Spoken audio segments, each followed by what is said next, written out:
అదే RTV app వార్తల్ని క్షణాల్లో చదివే అవకాశం ఉంటుంది. ఒక న్యూస్ పేపర్, ఒక టెలివిజన్ ఛానల్ మీ చేతుల్లో ఎప్పుడూ ఉంటాయి.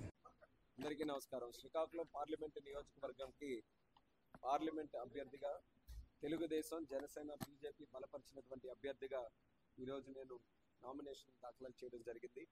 మరి నాకు ఈ అవకాశం కల్పించినటువంటి మా తెలుగుదేశం పార్టీ అధినేత నారా చంద్రబాబు నాయుడు గారికి, అలాగే నా అభ్యర్థిత్వాన్ని బలపరిచిన మరి పవన్ కళ్యాణ్ గారికి, నరేంద్ర మోదీ గారికి హృదయపూర్వకమైనటువంటి ధన్యవాదాలు తెలియజేసుకుంటున్నాను.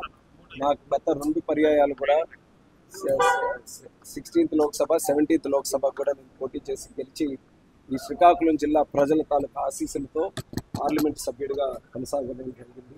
గత 10 సంవత్సరాలుగా ప్రజలు నాపై పెట్టినటువంటి నమ్మకాన్ని, విశ్వాసాన్ని బొమ్ము చేయకుండా నిరంతరం ప్రజా సమస్యల కోసం, ప్రజల పోరాటాల కోసం పనిచేస్తూ పార్లమెంటులో కూడా చర్చల్లో మరి అత్యధికంగా పాల్గొని ఒక ఉన్నతమైనటువంటి పార్లమెంట్ సభ్యుడిగా పనిచేయాలని దృక్పథంతో కార్యక్రమాలు చేయడం జరిగింది.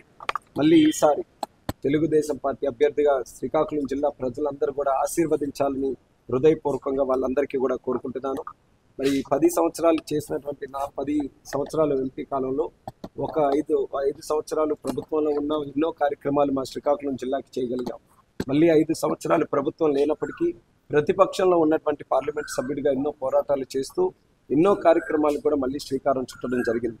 అయితే నేను శ్రీకాకుళం జిల్లా ప్రజలు కోరుకునేది, ఈసారి తెలుగుదేశం పార్టీ ప్రభుత్వం, జనసేన, బీజేపీ తాలూకు మద్దతుతో ఎన్డీఏ ప్రభుత్వం మరి ఇక్కడ రాష్ట్రంలో, దేశంలో మనం ఏర్పాటు చేసుకొని మన జిల్లా తాలూకు అభివృద్ధికి మళ్ళీ శ్రీకారం చుట్టాలని ప్రజలందరికీ కూడా కోరుకుంటున్నాను.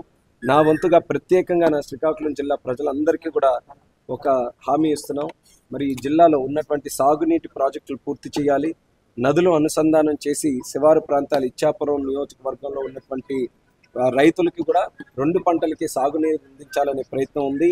అది ఖచ్చితంగా 3వ ఎంపీ అయిన తర్వాత అది పట్టుకొని మరి కేంద్రం నుంచి, రాష్ట్రం నుంచి నిధులు తీసుకొని వచ్చి ఆ కార్యక్రమాన్ని చేస్తాం. అలాగే వలసల జిల్లాగా ఎక్కువ పేరు పొందినటువంటి శ్రీకాకుళం జిల్లాలో కంపెనీలు స్థానికంగానే పెట్టి ఇక్కడ వలసలు లేకుండా చేయాలనేటటువంటి ఆలోచన కూడా ఉంది.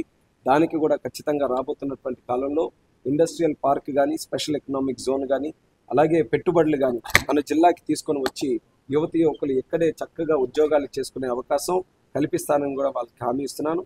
అలాగే శ్రీకాకుళం జిల్లాలో ఎన్నో కార్యక్రమాలు, ముఖ్యంగా ఆర్మీకి చెందినటువంటి వర్గం చాలా పెద్ద వర్గం ఉంది, వాళ్ళకి కూడా కార్పొరేషన్ ఏర్పాటు చేసి వాళ్ళు బాగుగా చూసుకోవడం, అలాగే పొందూరు ఏదైతే వీవర్స్ ఉన్నారో వాళ్ళకి కూడా GI ట్యాగ్ ఇచ్చి వాళ్ళకు కూడా ఆర్థికంగా లబ్ధి కోరే అవకాశం కార్యక్రమాలు చేయాలన్నది, అలాగే టూరిజంని, స్పోర్ట్స్ని, కల్చర్ని ఇవన్నీ కూడా డెవలప్ చేయడానికి నేను ప్రత్యేకంగా శ్రీకాకుళం నియోజకవర్గానికి ఒక బ్రాండ్ అంబాసిడర్గా ఉండి పనిచేస్తానని మా జిల్లా ప్రజలందరికీ కూడా మరొకసారి నేను తెలియజేస్తున్నాను. గత 2 పర్యాయాలు ఎర్రన్నాయుడు గారి వారసుడిగా మీరందరూ కూడా ఆశీర్వదించారు. మళ్ళీ 3వసారి మీ అందరి ముందుకే వస్తున్నాను. ఈసారి కూడా మంచి మెజారిటీతో మరి మీ అందరి కుటుంబ సభ్యుడిగా నాకు గెలిపిస్తారని మా శ్రీకాకుళం జిల్లా ప్రజలు కోరుకుంటున్నాను. మరిన్ని వీడియోస్ కోసం ఛానల్ ని సబ్స్క్రైబ్ చేయండి, లేటెస్ట్ అప్డేట్స్ కోసం వాట్సాప్ ఛానల్ ని ఫాలో చేయండి అండ్ లింక్ డిస్క్రిప్షన్ లో ఉంది.